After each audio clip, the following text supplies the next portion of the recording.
ರಾಜ್ಯೋತ್ಸವದ ಅಂಗವಾಗಿ ಚಿಕ್ಕಮಗಳೂರು ಜಿಲ್ಲೆಯಲ್ಲಿ ನಾವು ಚೈತ್ರೋತ್ಸವ ಕಾರ್ಯಕ್ರಮವನ್ನು ಆಯೋಜಿಸಿದ್ದೀವಿ.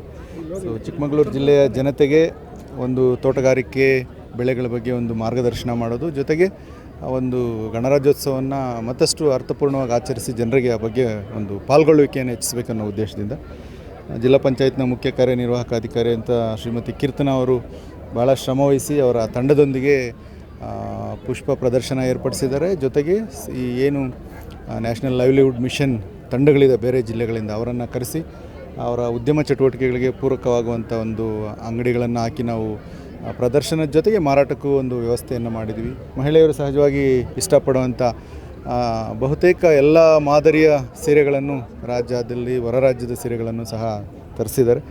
ನಮ್ಮ ಕರ್ನಾಟಕ ಮೈಸೂರು ಸಿಲ್ಕ್ ಸ್ಯಾರೀಸನ್ನು ಕೂಡ ಈ ಪ್ರದರ್ಶನದಲ್ಲಿ ನಾವು ಇಟ್ಟಿದ್ದೀವಿ. ಅದರ ಜೊತೆಗೆ ಶ್ವಾನ ಪ್ರದರ್ಶನ ಮತ್ತೊಂದು ಆಕರ್ಷಣೆ, ಜೊತೆಗೆ ಜಾನುವಾರು ಪ್ರದರ್ಶನ ಕೂಡ ಇದೆ. ನಮ್ಮದೆಲ್ಲ ರೈತ ಪ್ರದೇಶ, ಕೃಷಿಕರೇ ಹೆಚ್ಚಾಗಿರುವಂಥದ್ದು. ಅವ್ರ ಬಗ್ಗೆ ಸ್ವಲ್ಪ ಮಾಹಿತಿ ಸಿಗಲಿ, ಈಗಿನ ಚಿಕ್ಕ ಮಕ್ಕಳಿಗೆ ಹೊಸ ಪೀಳಿಗೆಗಳೇನಿದ್ದಾರೆ ಅವಕ್ಕೆ ಇವೆಲ್ಲ ಪರಿಚಯ ಆಗಲಿ ಅನ್ನೋದ್ರ ಒಂದು ಸ್ವಲ್ಪ ಮನೋರಂಜನೆ ಕೂಡ ಅದರಿಂದ ಇರುತ್ತೆ. ಗಣರಾಜ್ಯೋತ್ಸವದ ನಂತರದ 3 ದಿನಗಳು ಆ ದಿನವೂ ಸೇರಿದಂತೆ ಒಂದು ರೀತಿ ಕ್ರಿಯಾಶೀಲವಾಗಿ ಪಾಲ್ಗೊಳ್ಳೋದ್ರಿಂದ ಜನರಲ್ಲಿ ಗಣರಾಜ್ಯೋತ್ಸವ ಒಂದು ನೆನಪಾಗಿ ಅವರಿಗೆ ಉಳಿಯುತ್ತೆ. ನಮ್ಮ ಚಾರ್ಲಿ 777 ಒಂದು ಶ್ವಾನ ಕೂಡ ಇವತ್ತು ಇಲ್ಲಿ ಬಂದಿದೆ, ನಮ್ಮೊಂದಿಗಿದೆ. ಅದು ಒಂದು ಆಕರ್ಷಣೆ. ಜೊತೆಗೆ ಪೊಲೀಸ್ ಇಲಾಖೆ, ಅರಣ್ಯ ಇಲಾಖೆ ಇವರಿಗೆಲ್ಲ ನಾವು ಪಾಲ್ಗೊಳ್ಳೋದಕ್ಕೆ ಕೇಳಿದ್ದೀವಿ. ಚಿಕ್ಕಮಗಳೂರು ಜಿಲ್ಲೆಯ ಶ್ವಾನ ಪ್ರೇಮಿಗಳು, ಕೆನಲ್ ಕ್ಲಬ್ಸ್ ಏನಿದೆ ಅವರು ಕೂಡ ಹೆಚ್ಚಾಗಿ ಭಾಗವಹಿಸ್ತಾ ಇದ್ದಾರೆ. ಒಂದು ಸ್ಪಂದನೆ ಭಾಳ ಅದ್ಭುತವಾಗಿದೆ. ನಿನ್ನೆ ಸುಮಾರು 2 ಲಕ್ಷ ಜನ ಈ ಒಂದು ಪುಷ್ಪ ಪ್ರದರ್ಶನವನ್ನು ನೋಡಿದ್ದಾರೆ. ಅಲ್ಲಿರೋ ಕಲಾಕೃತಿಗಳೆಲ್ಲ ಅದ್ಭುತವಾಗಿ ಮೂಡಿ ಬಂದಿದೆ. ಸನ್ಮಾನ್ಯ ಸಚಿವರು ಉದ್ಘಾಟನೆ ಮಾಡಿದ ಸಂದರ್ಭದಲ್ಲಿ ಭಾಳ ಸಮಯ ಅಲ್ಲಿ ಕಳೆದಿದ್ದಾರೆ.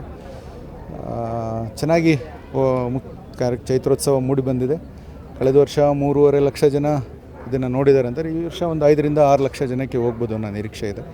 ಮುಂದಿನ ದಿನಗಳಲ್ಲಿ ಮತ್ತಷ್ಟು ಅರ್ಥಪೂರ್ಣವಾಗಿ ಜಿಲ್ಲೆಯ ಜನರಿಗೆ ಪ್ರವಾಸೋದ್ಯಮ ಚಟುವಟಿಕೆ ಕೂಡ ಇದರಿಂದ ಒಂದು ಇಂಪ್ರೂವ್ ಆಗುವಂಥ ಒಂದು ಸಾಧ್ಯತೆ ಇದೆ. ಟೂರಿಸ್ಟ್ ಯಾರಾದರೂ ಇದ್ದರೆ ಏನೋ ಪ್ರದರ್ಶನ ನಡೀತಿದೆ ನೋಡಿ ಹೋಗೋಣ ಅಂತ ಆಸಕ್ತಿಯನ್ನು ತೋರಿಸ್ತಿದ್ದಾರೆ.